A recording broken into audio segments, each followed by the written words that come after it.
think we can start. So, next objective. Heading west, but where in the west? I already met the curandera, Filienda, I think her name is. I need that, because I need to make sure I know where all the stories are. So, looks like it'd probably be most beneficial for me missing out on Oklahoma, but there's not much in Oklahoma. I mean, there's a guy over there, which I should probably talk to at some point, but I kind of want to head up west, because look at how focused a lot of those stories are. Like, I want to try... So, let's head... Let's go up to Denver, Colorado. But going in through Utah over here so we can talk to this person.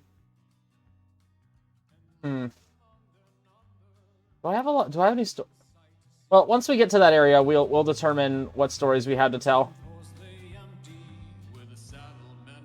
The Santa Fe is over there. Wait, what side of the river am I on? I need to go on the other side of the river. Anyway. So let's get the river crossing over here.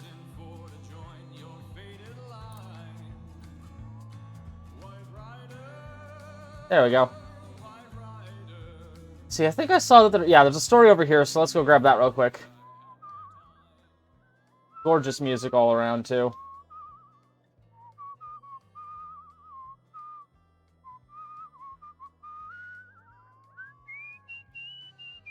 Oops. Alright, let's see what story you got for us. They sheepishly, how else, approach the edge of the water and lap at it. A moving cloud stalking the plain on stocky legs. It's a huge flock, and for a long time you see no shepherd, until a figure on a horse crests over a ridge in the hilly terrain. Look at him. He rides a white horse. No, a pale horse. No, actually, a horse the sickly green color of an ashen corpse. And he's a gaunt figure clothed in a ragged cloak. But in spite of that, he seems in good spirits. Aren't they beautiful? The sheep? My flock. Bigger than it has been in centuries. He stalks through the mass of beasts, their soft bodies instinctively giving way to the spindly legs of his mount. Oh, there it goes. He points with one emaciated toe at a black ram moving through the flock. The soul of an evil man. An evil man, huh? One of the worst. It looks pretty harmless, but then again, you suppose we're all pretty harmless in death. A Spanish fascist. He planned on fleeing to America should the war not turn out his way. What happened? His side might win the war yet, but a Lincoln Battalion bullet caught up with him first. He cracks a sardonic grin that makes you queasy. I thought I'd take the flock to graze here, so he could see the land that loaded the gun. So death and his souls shepherding around like sheep. That's pretty apt. That's pretty apropos, I say. Also, that makes me think of the Spanish Civil War from like the 30s. Because that was one of the reasons that Spain wasn't in the Second World War, is they were embroiled in like a decade-long internal conflict. Although they were fascist too, so... Well, one of the sides was, I know. Alright, so... Alright, through the southwest. Never been, but I've always wanted to check it out. It looks really cool. Probably not during summer, though. I do not do good with heat. Like, currently it's really hot and humid outside. Not as hot and humid as it's been the last month, but... Alright, on to Shiprock. Something over here for us.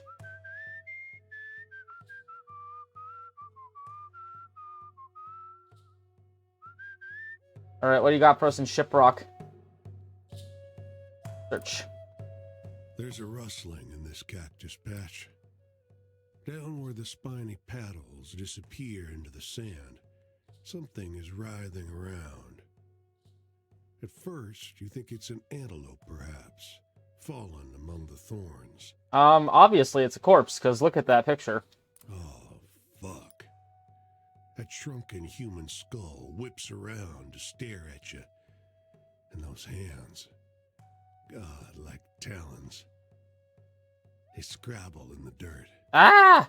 Before you know it, you're flat on your ass 20 feet away. The nude, withered corpse continues peeling himself out of his shallow grave. Help me, He shouts. damn cactus grew on my coffin. Okay. His fingers are so slight and delicate that you can scarcely believe your tugging doesn't rip them clear off. Soon he's free, but too fragile to stand. Fuck this. He rasps. He buries his head in his hands, his skull hitting his palms with a papery slap. What happened to you? I've been cursed 2 times. Once to live forever, but the second time to die. How'd you think the 2 magics fought it out, huh? I'm dead for sure, and certainly alive. His tongue scrapes along his teeth like a dried thorn. What will you do? Keep trying to kill myself? Tried getting shot. He points to the ragged constellation of holes in the side of his head. Paid someone to chop my head off, but he chickened out. Maybe I can grind myself up and I'll just be some kind of thinking dust? Yeah, wouldn't mind that. I can try? He's clearly delighted. He extends one leg like a dry stick of wood. Got a knife? No? Rub a stone on it or something. You oblige, gripping his ankle in one hand and going to town on his toe tips with a sharp rock in the other. This isn't working. You continue for a few minutes in complete silence. Please stop. He finally blurts. God, this isn't gonna work. Forget it. I'll just figure it out myself. Good luck. Thanks. He shrugs, an uneven jerk, ending with a crack as the tight skin along his shoulder splits. Say, how far to the nearest combine harvester? Think I can get there if I roll up like a hoop snake and let the wind push me? No clue. Damn. Well, take a hint from me, which is, don't fuck with a witch or any kind of anybody who does witch stuff.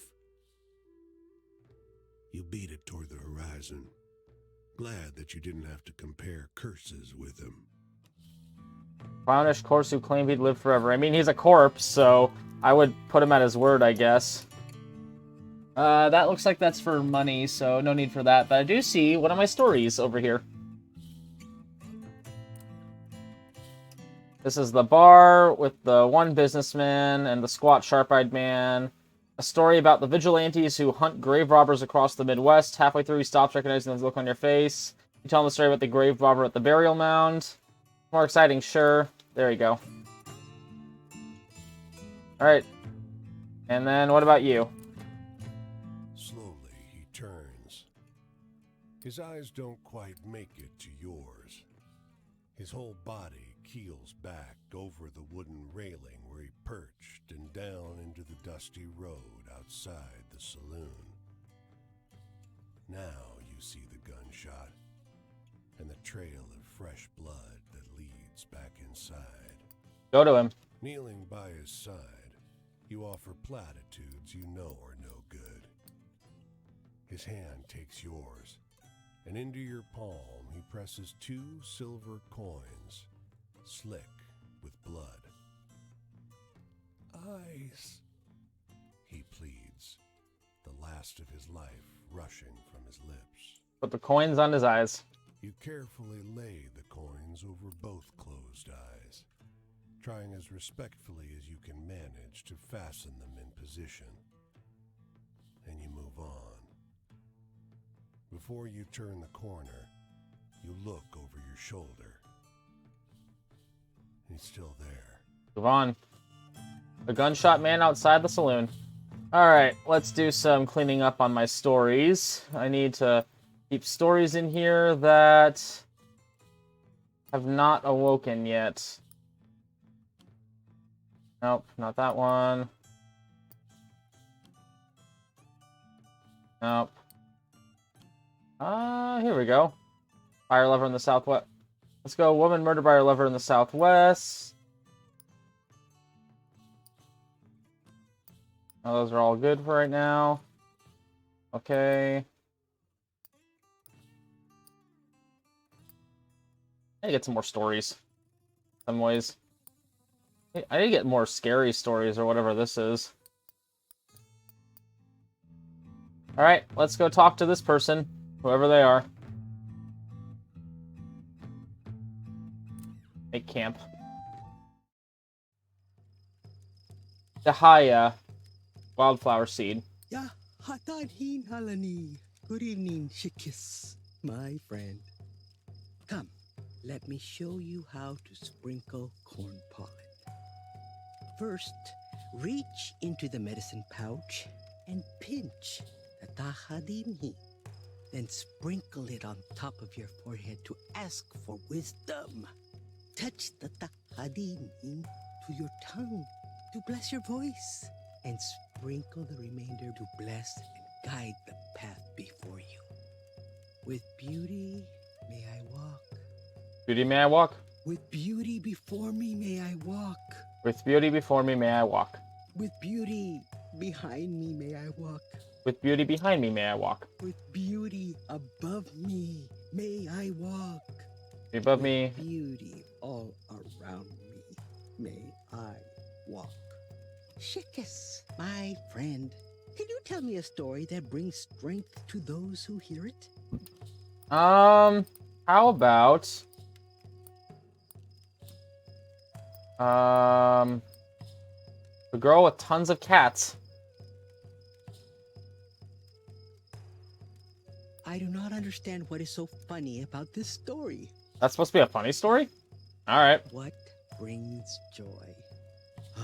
There's no greater form of generosity than that provided by the mother and father. The mother who nurtures corn and fertility in her soil, and the father who supplies the rain and sunshine in the sky. Shikas, my friend, I need to laugh. Can you tell me such a story? Okay, I need to be more careful with some of the stories I tell. The story of the man hunting his dead enemy's horse somewhere. Oh, I don't have it in my heart to enjoy this story. Choice. If we are to survive, the only option we have is to continue down the pollen path. Even in the face of drought, disease, or the encroaching bilaganas, white people, and their childish ways. I mean, fair. Chickas, my friend, tell me a funny story. I am sure you There are many on the road. Flaming bull with the crown, flaming crown. Jackson. That was bull with flaming crown, not a flaming bull with a crown.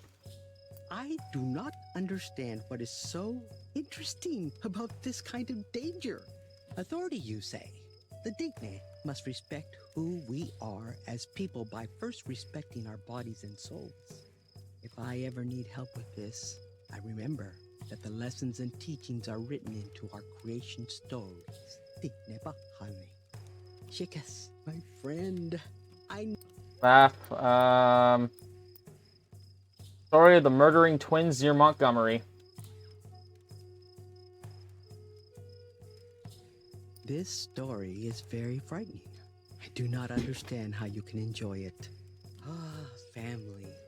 Within Digne culture, we have relatives of blood and clan that help to maintain balance and implement a moral code for good health. This clan system is useful because it helps remind us to be kind, thoughtful, and loving to one another. Shikis, my friend, can you tell me a story that looks... The future with hope, I see. The anonymous grave in the southeast.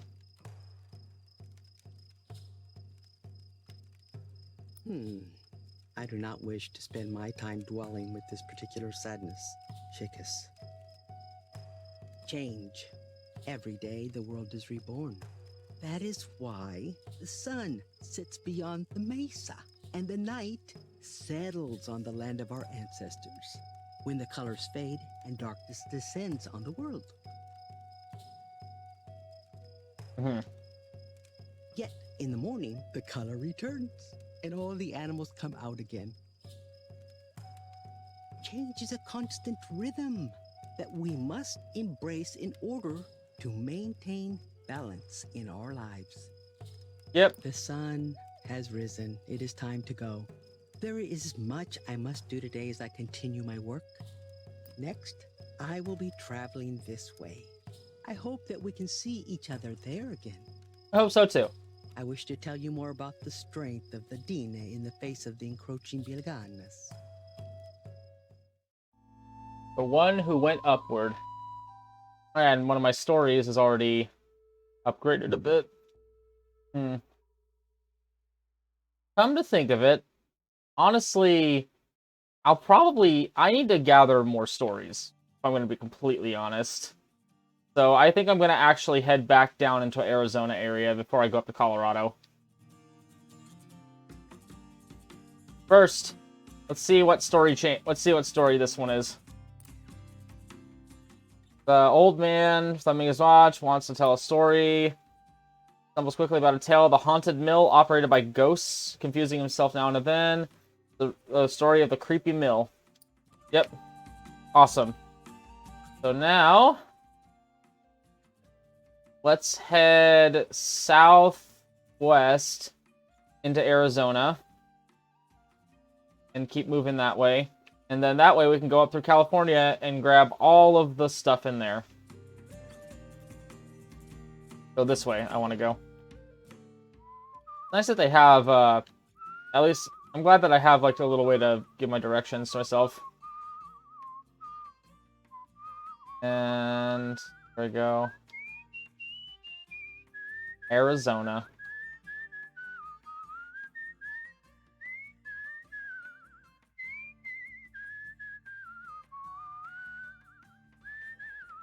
There we go. I see something story related over here. And I am traveling very far across uninhabited desert. This would be a part for me to die. Alright. Oh. Damn. Fuck that up.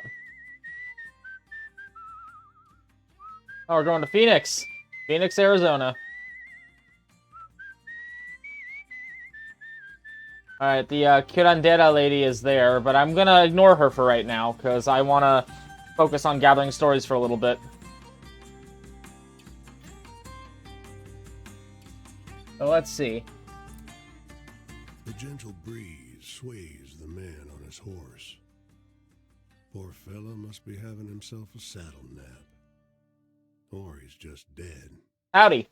Down here, stranger. You're sure the man's lips didn't move? His head lolls like an old branch ready to snap off the trunk. Probably the horse. Howdy? Hey, asshole.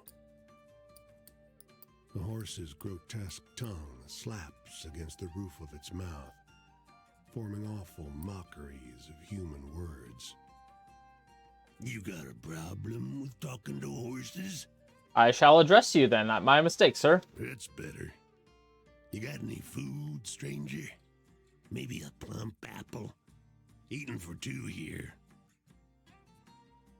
The horse sticks his wet nose all through your pockets, rooting for snacks. That's rude of you. You notice now that the rider seems to sprout from the horse's flesh. His skin is papery, gilled, and covered in a scuzzy yellow residue. Oh, he's God, what do they call them? Is he one of those? I can't remember what they're called, but they're like a Celtic monster where it's this like human it's kind of like they're kind of like centaurs, but it's like a whole horse, like the whole horse body, head, and thing. But then they just have a human upper torso and arms and head growing out of their back. I can't remember what they're called though. Those things are really terrifying. Sorry, no food. Lot of good you are, huh? The horse scoffs and heads in the other direction. His rider droops and knocks in the momentum, limp as a noodle. That's not terrifying at all. And what about you? Actually, no. I'm gonna go to you first because I think I can get another story out of it if I go to this first. Oh, this guy. Found him again. Stumbles quickly through a tale about the hotel haunted by the ghosts of twin toddlers. Confusing himself now and then, you realize the story about the silent twins. Yep. That's good to hear. Alright. A woman in a feather boa leads you through a series of exhibits. Monkey heads sewn onto a fish. Rubber fetuses jarred in formaldehyde. A headless chicken corpse. Lived without her head for months, but she never heard the car, she says in a sad tone. Oh, so we're gonna find a two-headed bat? You have fine taste, I can tell. No, not offended. Follow me. She takes you past curtains into a small tent with no signs or ticket podium. Centered in the room, a veiled bird cage, domed and made of brass. Your host invites you forward. I shall remove the veil. Inside the cage, a vampire bat hangs from a wooden perch. It squeaks at you. Then its other head, a little slower, also squeaks. Meet my beautiful baby boys, Laurel and Hardy. Ah, what a name. Also, kind of terrifying. Pleasure. With introductions over, Laurel goes back to sleep. Or maybe that was Hardy. Whichever one is still awake watches you with beady eyes. The curator curls her knuckles in anticipation. Go on then. Don't be shy. Give him a little scratch through the bars. I'm gonna free them. This is a sad existence. You hear a shout as you unlatch the cage door. Laurel and Hardy take flight, out of the tent and into the sky, too quick to be stopped. The curator stares, brows scrunched in confusion. You know, they'll just come back. They always return to Mama. Uh-oh. The hidden sideshow exhibit. Okay, I didn't get another story. Damn. That was worth a shot.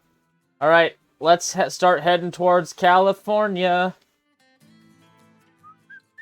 Along this road.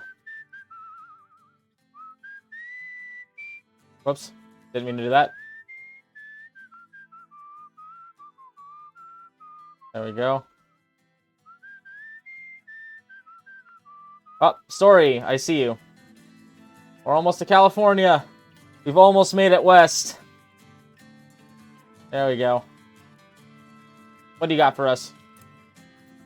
The old man sits by the roadside. A post protrudes from the dirt. A mismatched set of horseshoes tethered to the top with colorful string. I wish I knew where it went, he mutters. He glances up and startles. I know you. We've met before, haven't we? I know you. Tell him he's mistaken. He stands, triumph in his smile. It's been 50 years, but I'd recognize you anywhere, General. He fingers his lapel. I don't have it anymore, but I remember that day so well. You shook my hand. He offers that hand to you. Guess I'll shake it. There's a jolt as your palms meet. The sky grows dark. A faceless crowd gathers, a hodgepodge of uniforms and insignia. The old man smiles. Years melt from him. And then you said... The response leaps from your tongue. This is for your bravery. There's a medal in your hand. And it on. He grins, salutes. The horde around you falls. 100 spectral soldiers dropping into the dirt. You step back. The darkness recedes, and the world is as it was. But the old man still wears the medal. Well, how about that? Thank you, stranger.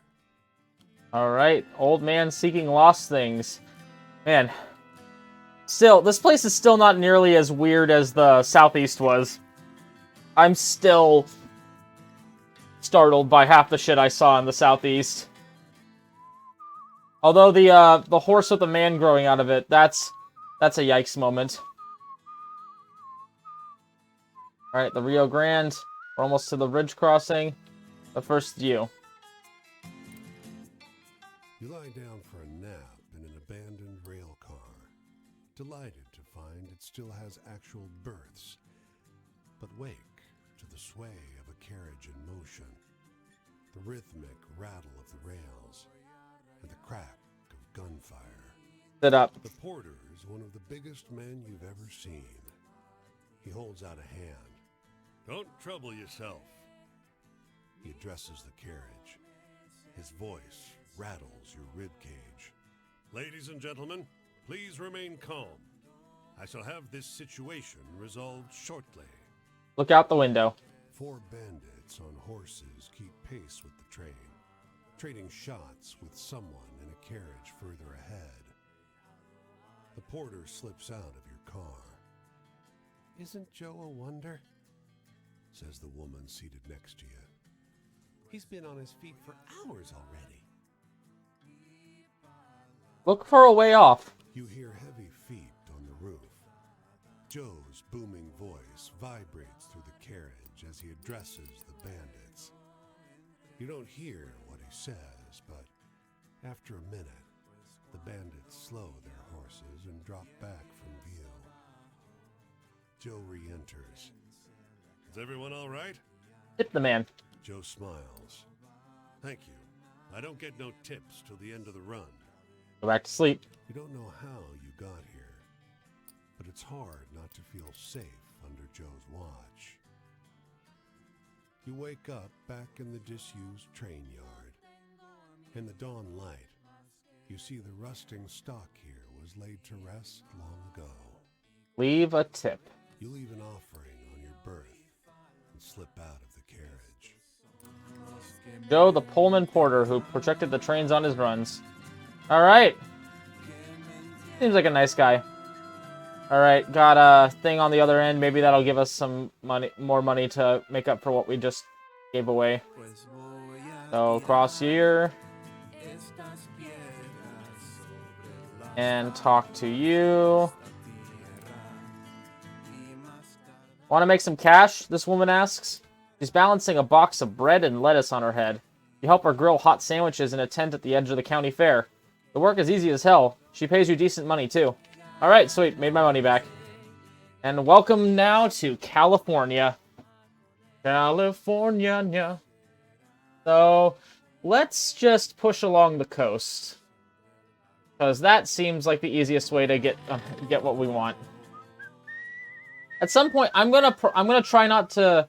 Now, I can't say that, but if there's like a lot of out-of-the-way story... If there's like one single story that's out of the way from a lot of the other stuff, I'm probably just gonna avoid it for the time being, and then just come back at a later date when I'm like hunting for the actual people I need to tell these stories to. But welcome to San Diego. Got some stories here. Ooh, and a story has evolved. Let's hear it. Listen to this. What's the boy loitering about? He works his way along a strange story about the girl who saved chickens from the stew pot. It's the story of the girl whose best friend was a chicken. Surprisingly, the boy's delighted. Rain barrel. He dunked me in a rain barrel and punched me. That sucks, you tell him. The kid shrugs. Put Wasson a cut and held it in his back while he was sleeping, so we're square now, I guess. Oh, that's awful. Funny, but awful. The way the crowd jeers when she walks out, you're expecting a lurid freak show. But when she starts to sing, her voice is light and warm, rich on the ears. The audience falls into a rapt silence. The man in the next seat turns to you. Isn't she something? He is. We find love in the strangest places. I was a broker before the country went to shit. Now, this place is doing better than any bank. Really? It's the truth. No matter people can barely afford to feed themselves, they'll come here. They need to be reminded that there's joy and spectacle in the world. He pauses. And music. When the show's over, you see them together, arm in arm. He smiles. Join us for a drink? Yes. You drink the night away with him. She's quick to laugh and quick to make others laugh. He is kind and generous with the bottle and looks content just to hear her talk. Move on. The broker who loved the bearded lady. Oh, that's a sweet tale. That's a good love story. Wind rustles the leaves of the acacia trees nestled at the riverbank. A woman's weeping is just barely audible over the sound. Missy horse, She cries. Missy horse. Draw closer. She crouches in the shadows, a long white dress buoyed by the gentle current. Her face is veiled by the same fabric. Two boys, their hair soaked, their expressions peaceful, lie on the muddy shore. They are very still. Oh, that's depressingly sad. Poor woman. What's wrong? I'm looking for my children. She tells you between sobs. I can't go to heaven without them. I didn't mean to hurt them. I thought I'd found my children, but they were lies.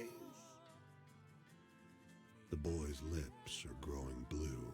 Oh no, never mind. You are a horrible person. Please, She begs. help me find my children. She lifts the embroidered veil. Beneath the ivory silk, you catch a glimpse of long black hair. As you turn away, she screams. Her jaw unhinges. Rolls of choya needles protrude from her gums. She lowers the veil. Man, I went through the gambit. I was like feeling sympathetic and sad for her, and now I'm just horrified. What the fuck? And then 3 streets down, let's see what's happening on the other side of San Diego. Afternoon. What Fish the, nods what the fuck? affably. He swings his catch over his shoulder, grunting with effort. Got a big one today. Gonna eat it while it's fresh. You're welcome to join me. There's plenty to go around. He climbs off the jetty and lays the body on a large rock. It took me like a couple full seconds to process what I'm looking at and what I just heard. What the fuck? He works with practiced efficiency. To remove the shirt, the fish cradles the body in his arms. When he removes the man's trousers and underwear, the gesture he uses to lift the corpse's hips is almost intimate. It seems the fish is taking care to not cause bruising. Am I just not gonna question the fact that it's a fish doing this? I mean, it's like at least top 5 weird things I've seen on my journey so far. The fish trims the man's hair, head, chest, groin, even legs. Then, he stabs the knife into the man's chest, leaning hard to force it open. The bones part with a crack. Fish guts the corpse and tosses away the offal. You gonna help me get it on the fire? God, this is like a horror movie scenario. No thank you. I'm not interested in long pork. Some eat meat but refuse to prepare it. Perhaps you're one of those. We're all hypocrites about something. The fish's tones are light, despite his words. He skewers the body and flings it onto the coals. It sizzles, giving off a rich odor. I cover my mouth and nose. The fish chuckles. Yeah, it'll burn off. What's left is delicious, especially this fresh. Hadn't stopped kicking when I caught it. He turns the roasting body over. Fancy a bite? Been refusing it, but I need this type of story. Fuck it. The flesh is chewy, rich, and oozes flavor. It is the sweetest of savory dishes. The warmth trickles down your throat and stokes your hunger. This is a meal that leaves the diner craving, not sated. Don't rush it, the fish warns. You'll get hiccups. What the fuck? And I'm just gonna never... That's a horror movie.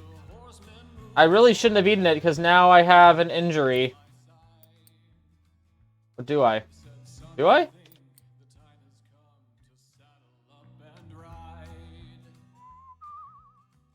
Or was that one of those, like, oh, it gives me some health back? Oh, I mean, I guess it would give me health back since I did get food. But I still ate human flesh. Honestly, it's not even, like, the worst thing that my character's done, I don't think. So, I'm not incredibly beaten up about it, although I probably should be, because what I did was... That's just kind of horrifying, but fair enough. Fair's to him, like, we eat millions of his kind every day, so I guess he's just getting his I guess we're just getting our comeuppance. Outside this restaurant, a middle-aged man in a suit and a full clown makeup is gobbling down a sandwich. 2 tracks of silent tears have carved furrows through his makeup. Oh goody, look, another horror movie setup. What's the matter? He gulps hard. Tears start up at the corner of his eyes again. I'm gonna work for a traveling show. Performing in a circus? No, that's the problem. He pulls you into a drunken, one-armed hug and whispers, "They would only hire me as the manager of the clowns."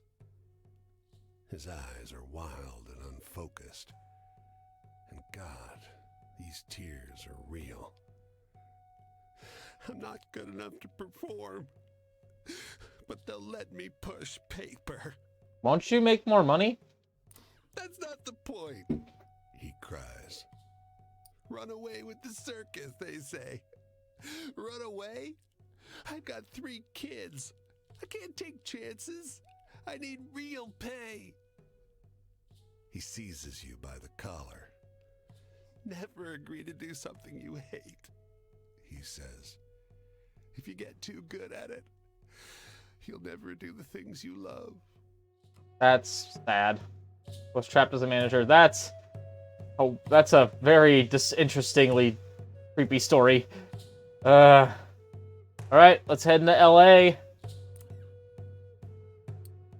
Not long before you've seen every symbol of this cruel, beautiful place. Palm trees, the seas, oil wells nodding in the fields. Some sidewalks leak tar. Sun beats down in this light. Everyone's gorgeous. What's at the store? Taco plate, classy cocktail, ice cream foot, and fried chicken. Very nice. In this plaza, jacaranda trees nestle among adobe structures. A man sits in the shade of the largest one, plucking notes on his guitar. Wind rustles their branches and stirs up sounds of shouting, truncheons on flesh. An old woman fanning herself looks up at the noise. Listen to the music. The melody is mournful.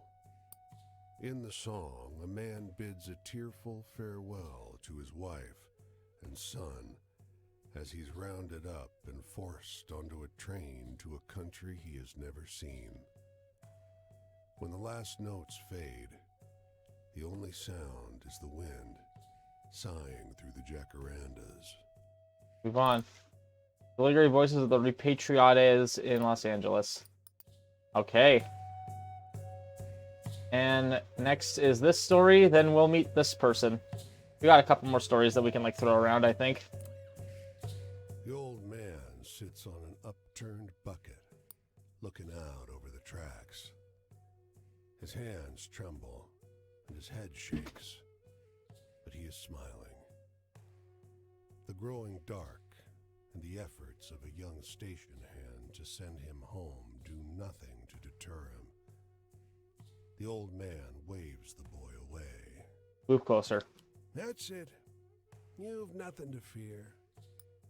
The old man winks. Keep me company? The others laughed, but they all found reasons to leave. He chuckles, wheezes, and wipes blood from his mouth. It's a nice night. The katydids are beautiful. Couldn't have asked for more. Ask why he's here.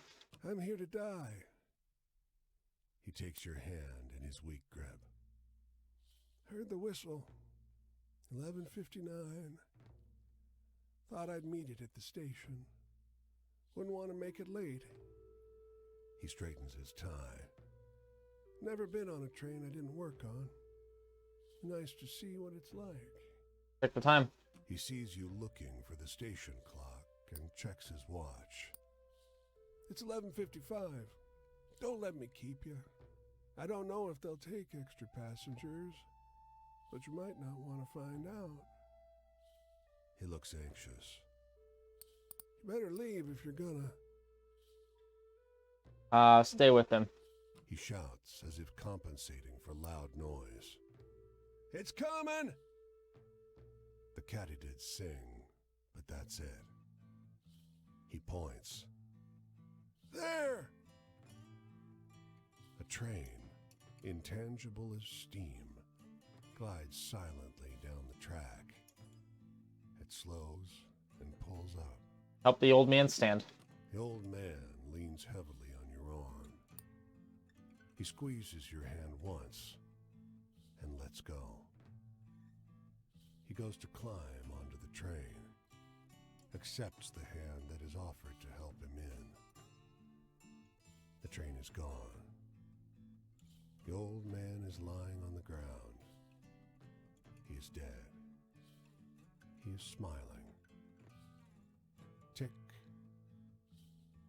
It is midnight. Damn, that's a ghostly story. An old... a train to heaven instead of a stairway to heaven.